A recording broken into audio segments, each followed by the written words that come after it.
In this video, we're going to look at differentiating sine x and cos x. And we're going to start doing that by first principles, and then from there we're going to look at the general rules for differentiating those terms. So in the first instance, we're being asked to prove from first principles that the derivative of sine x is equal to cos x. So we're going to start just with f prime of x is equal to the limit as h tends to 0 of f of x plus h. In this instance, f of x is sine x, so that's going to be sine of x plus h, subtract sine x over h. Now, sine of x plus h can be expressed using the angle addition formulae.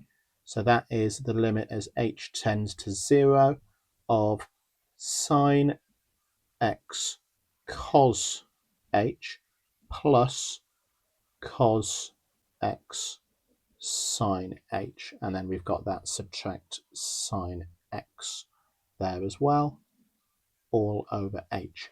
Now, if I consider we're talking about the limit as h tends to 0, well, as h tends to 0, cos h, cos 0, is going to tend towards 1. So this is going to be 1 lot of sine x. So I can write this as the limit as h tends to 0 of sine x plus cos x sine h minus sine x all over h. And we can see I've got a positive sine x and a negative sine x.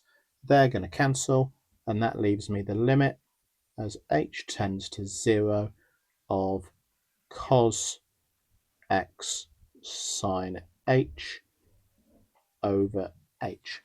Now, when we consider our small angle approximations, sine of h is going to tend towards h, just like how sine of theta would tend towards theta. So as h tends towards 0, that is going to become cos x being multiplied by h, so h cos x over h, which then I've got h divided by h, and that just leaves me cos x. For our second example, we're being asked to prove from first principles that the derivative of cos x is negative sine x. So again, we're going to start in the same way. So f prime of x is equal to the limit as h tends to 0.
Of negative sine x sine h all over h,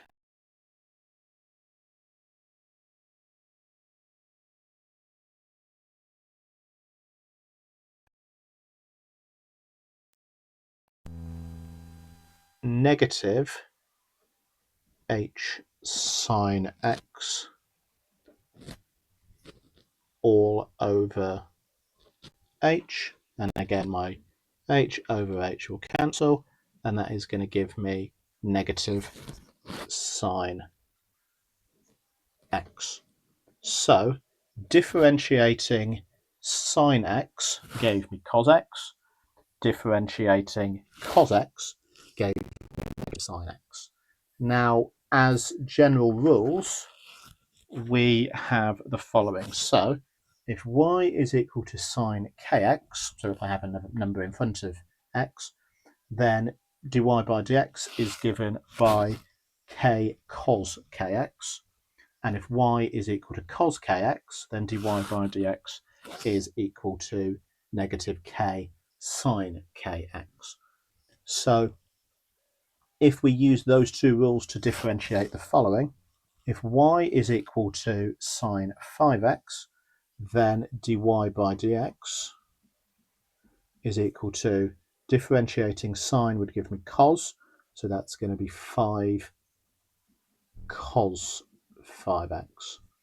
For our second one, if y is equal to cos a half x, then dy by dx is equal to, now differentiating cos would give me negative sine, so I'm going to end up with a term which is negative, so that's going to be negative a half sine a half x.